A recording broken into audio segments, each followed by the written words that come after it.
Hi, নমস্কাৰ। Welcome back to Namani Construction. আজি আমি আছোঁ গোসাইগাঁৱত। গোসাইগাঁৱত এটা আমাৰ ইণ্টেৰিয়ৰ ডিজাইনৰ প্ৰজেক্ট চলি আছে।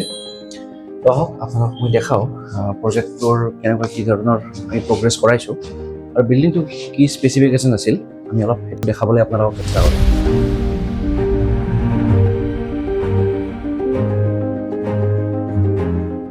তো এইটো এটা 4 BHK এপাৰ্টমেণ্ট হয়। এইটোত আমাৰ অলমষ্ট যিখিনি ফ্ৰেমিঙৰ কাম আছিল মডুলাৰৰ ফ্ৰেমিঙৰ, তো সেইখিনি কাম অলৰেডি কমপ্লিট হৈ গৈছে। এতিয়া ফিনিচিঙৰ কাম চলি আছে। তো আহক ফাৰ্ষ্ট অফ অলটো আমি আপোনালোকক কিটচেনৰ পৰাই ষ্টাৰ্ট কৰোঁ। এইটো এটা তেওঁলোকৰ মডুলাৰ কিটচেন।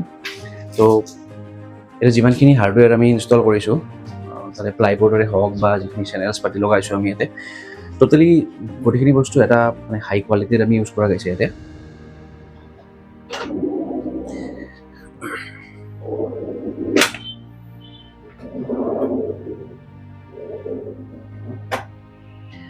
তো ইয়াৰ ওপৰতে গ্ৰেনাইট ইনষ্টল হ'ব, তাৰ ওপৰত ইয়াতে টাইলছ লাগিব। তো কোৱালিটিৰ কোনো ধৰণৰ আমি এই কিটচেনটো ষ্টাৰ্টিং যিটো আপোনালোকক দেখালোঁ, তো সেইটো বস্তু কোনো কোৱালিটিৰ আমি কম্প্ৰমাইজ কৰা নাই। তো আহক তেওঁলোকৰ আমি নেক্সট ডাইনিং ইউনিটটো অলপমান দেখাওঁ কিমানখিনি আগবাঢ়িছে। তো ইয়াতে এওঁলোকৰ বেচিন কেবিনেট ইউজ হ'ব।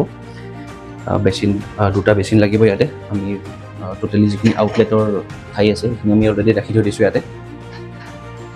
আৰু এইপিনে এওঁলোকৰ অলপ ষ্ট'ৰেজ এৰিয়া ক্ৰকাৰী ইউনিট যিটো কওঁ আমি সাজ বাচন থোৱাৰ কাৰণে, সেইখিনি এৰিয়া আমি ইয়াতে বনাইছোঁ। ৱালতো কিছুমান ডিজাইন হ'ব, সেইফালে ৱালত কিছুমান ডিজাইন আমি ইয়াতে প্লেচ কৰিম।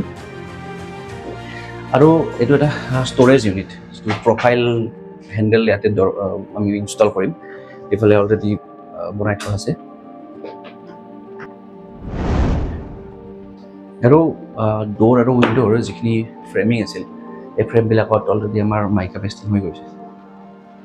তাৰপিছত মই আপোনালোকক লৈ আহোঁ এওঁলোকৰ যিটো হল এৰিয়া আছে, ড্ৰয়িং ৰুম বুলি যিটো কওঁ আমি, তো সেইটোত লৈ আহোঁ। তো ইয়াতে অলৰেডি টিভি পেনেলৰ কামখিনি কমপ্লিট হৈছে আমাৰ ফালৰ পৰা। এইটো হল এৰিয়াৰ পৰা দুটা বেডৰুম এক্সেছ কৰি আৰ্কিটেক্সাৰে ড্ৰয়িংখিনি বনাইছিল। দুটা বেডৰুম, ইয়াতে কমন টয়লেট এটা, তাৰপিছত ইয়াতে লিফ্টৰ প্ৰভিজনো কৰা আছে। আৰু এইখন ৱাল আমি টোটেলি এটা প্লাইবোৰ্ডৰ পেনেলিং কৰি থৈ দিছোঁ। ইয়াতে ইন ফিউচাৰ আমি ডিজাইনৰ যিটো ব্যৱস্থা কৰিম প্ৰফাইল ডিজাইনৰ, তো সেইটো ব্যৱস্থা কৰা হ'ব ইয়াতে।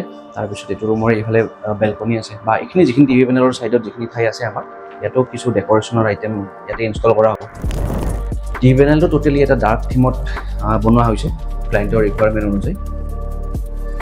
আৰু নেক্সট মই এওঁলোকৰ এটা বেডৰুমৰ ফালে লৈ আহোঁ আপোনালোকক, তো তেওঁলোকৰ ল'ৰা এজন ইউজ কৰিব। এইটো বেডৰুমত এইটো চাইডে এটা টিভি পেনেল ইনষ্টল কৰা হ'ব। এইফালে আছে ৱাৰ্ড্ৰপ, য'ত মানে গ্লাছ ড'ৰ ইউজ কৰা হ'ব। এইফালে এটা আছে ৱাৰ্ড্ৰপ। তাৰপিছত এইখন যিখন বেড আছে, এই বেডৰ যিখিনি বেকৰ ডিজাইন আছে সেইটো টোটেলি এটা ইউনিক ডিজাইনত আমি ইয়াতে ইনষ্টল কৰিম। আপোনালোকক ইন ফিউচাৰ যেতিয়া ফিনিচিং হ'ব তেতিয়া আপোনালোকক দেখাম বাৰু। আৰু চিলিং যিখন আছে, চিলিংখনত আমি ষ্ট্ৰেচ চিলিং, যিটো চিলিঙৰ ভিতৰতে লাইট ইনষ্টল কৰে, তো সেইটো চিলিং ইয়াতে ইনষ্টল কৰা হ'ব। এই বেডৰুমটোৰ লগতে এটা এটাচ টয়লেটো আছে ইয়াতে। তো সেই টয়লেটটোৰ সাধাৰণ অলপমান কামহে আমি কমপ্লিট কৰিব পাৰিছোঁ। ইয়াৰ পিছত ইয়াতে এটা যিখিনি ৱেট এৰিয়া ড্ৰাই এৰিয়া হিচাপে ভাগ কৰি থোৱাই আছে ইয়াতে। তাৰপিছত এইটো চাইডেদি এটা জাকুজি এণ্টাৰ হ'ব ইয়াতে। বাকী এনেকৈ এইটো ইন ফিউচাৰ আপোনালোকক মই দেখাম যেতিয়া কমপ্লিট হ'ব। তো আহক তেওঁলোকৰ এটা নেক্সট বেডৰুমলৈকে যাওঁ আমি। এইটো হল এৰিয়াৰ পৰা এটা যিটো ছেকেণ্ড মাষ্টাৰ বেডৰুম আছে, সেইটো এৰিয়াত আমি এণ্ট্ৰি কৰিম এতিয়া। তো ইয়াৰে কিছুমান কাম আমাৰ অলৰেডি ফিনিচিং হৈছে। ৱাৰ্ড্ৰবৰ কাম কিছু আগবাঢ়িছে আমাৰ ফালৰ পৰা। তাৰপিছত ইয়াতে ড্ৰেছিং ইউনিট এটা ইনষ্টল হ'ব। ইফালে এটা ৰিডিং টেবুল, সৰু ৰিডিং টেবুল এটা, লেপটপ বা কম্পিউটাৰৰ কিবা ইউজ হ'ব, তো সেইটো এটা ইউজ হ'ব। বাকী ইফালে এটা যিটো বেড হেড আছে, ফৰ্ম ইউজ কৰি আমি ইয়াতে গোটেইখিনি এটা ডিজাইন কৰোঁ। আৰু বেডৰ ছাইড টেবুল আৰু সিফালে ছাইড টেবুল এখন আছে। এইটো টোটেলি এটা বক্স বেড আমি ডিজাইন কৰিছোঁ ইয়াতে। টোটেল তলত মানে ষ্ট'ৰেজ এৰিয়া আমি ইউজ কৰিব পাৰিম ইন ফিউচাৰ। এই কিটচেনটোৰ ছাইডতে এওঁলোকৰ এটা অফিচ ৰুম ইয়াতে বনোৱা হৈছে।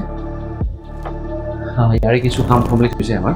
এইটো এটা টোটেলি এটা ডাৰ্ক থিমত অফিচ ৰুমটো বনাইছোঁ আমি। এইখন টেবুল অলৰেডি বনোৱা হৈছে। ইফালে ষ্ট'ৰেজ এৰিয়া আছে আৰু বেকত ৱালখন আমি ডিজাইন কৰিম। তাৰ লগত একেলগে এটা টয়লেটো আছে, ইফালে এটা টিভি ইউনিট ইনষ্টল হ'ব ইন ফিউচাৰ। তো আহক তেওঁলোকৰ আৰু এটা বেডৰুমলৈ লৈ যাম।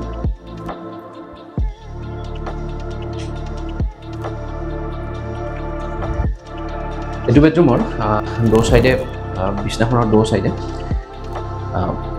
যিটো আমাৰ ছাইড টেবুল থাকে, ছাইড টেবুলৰ ব্যৱস্থা কৰা হৈছে। আৰু এইটো পাৰে বিচনাৰ সন্মুখত এটা চেল্ফি ইউনিট য'ত ফটোজটো উঠিব পাৰে আৰু সেনেকুৱা এটা ইয়াতে বনোৱা হ'ব। তো আৰু এইটো চাইডে ৱাৰ্ড্ৰবৰ যিখিনি প্লেচমেণ্ট আছে সেইখিনি কৰা গৈছে। ড্ৰেছিং টেবুলৰ লগত যিটো ৱাৰ্ড্ৰব বনায় মাজত ড্ৰেছিং টেবুল হ'ব, ইয়াতে ষ্ট'ৰেজ এৰিয়া আৰু ছাইডৰ ফালে আপোনাৰ যিটো কাপোৰ কানি থোৱাৰ কাৰণে যিখিনি ষ্ট'ৰেজ আছে সেইখিনি আমি বনাম ইন ফিউচাৰ। অলৰেডি ফ্ৰেমিঙৰ কামখিনি হৈ গৈছে। আহক এওঁলোকৰ মাষ্টাৰ বেডৰুমত লৈ যাওঁ আপোনালোক। বৰ্তমান এওঁলোকৰ আমি মাষ্টাৰ বেডৰুমত গৈ আছোঁ। এই মাষ্টাৰ বেডৰুমত অলৰেডি চিলিঙৰ কাম কিছু কমপ্লিট হৈছে। তাৰপিছত বিচনাখনৰ কামো ফ্ৰেমিঙৰ কামখিনি হৈ গৈছে। তো সেইটো চাইডে ছাইড টেবুল লাগিব, ইফালে চাইডে এখন ছাইড টেবুল আছে আৰু এইটো এটা ৱাৰ্ড্ৰব ডিজাইন কৰা গৈছে। এই ৱাৰ্ড্ৰবটোৰ আপোনালোকে যদি নিজৰ ঘৰটো লগাব খোজে এনেকুৱা এটা কনচেপ্টত ৱাৰ্ড্ৰব উইথ টয়লেট, এটা টয়লেট আপোনালোকে বনাব পাৰে। তো সেইটো আৰ্কিটেকচাৰৰ যেতিয়া কামখিনি ষ্টাৰ্ট হয় ঘৰ এটা বনোৱাৰ আগতে তেতিয়াৰ পৰা প্লেনিং কৰিব লাগে এইটো বস্তু। তো আপোনালোকক আহক তেওঁলোকৰ ৱাৰ্ড্ৰব উইথ এটা টয়লেট যি চিষ্টেমত বনোৱা গৈছে আপুনি সেইটো দেখাওঁ মই এতিয়া। বাহিৰৰ পৰা এখন টোটেলি এটা ৱাৰ্ড্ৰব যেনে লাগে, টোটেলি এটা ৱাৰ্ড্ৰব যেন লাগে, বাহিৰৰ পৰা নালাগে যিহেতু টয়লেট বা এটা ষ্ট'ৰেজৰ ব্যৱস্থা কৰা আছে। তো এইখন দৰজাত ইয়াতে হেণ্ডেল আমি বৰ্তমানলৈকে লগোৱা নাই। এইটো এটা টয়লেট তেওঁলোকৰ।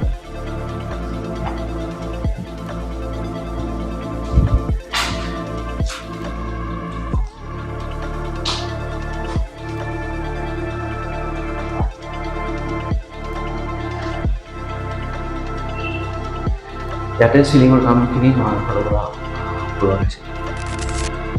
এৰাউণ্ড 2 মাহৰ ভিতৰত এওঁলোকৰ প্ৰজেক্টটো আমি ফিনিচিং কৰি এওঁলোকক হেণ্ড অভাৰ কৰি দিম। আৰু যদি আপুনিও বিচাৰে নিজৰ ঘৰটো এনেকুৱা এটা প্ৰপাৰ প্ৰফেশ্যনেল ৱেত ইণ্টেৰিয়ৰ ডিজাইনখিনি কৰাম, আমাক তলত দিয়া নম্বৰত যোগাযোগ কৰিব পাৰে। ধন্যবাদ।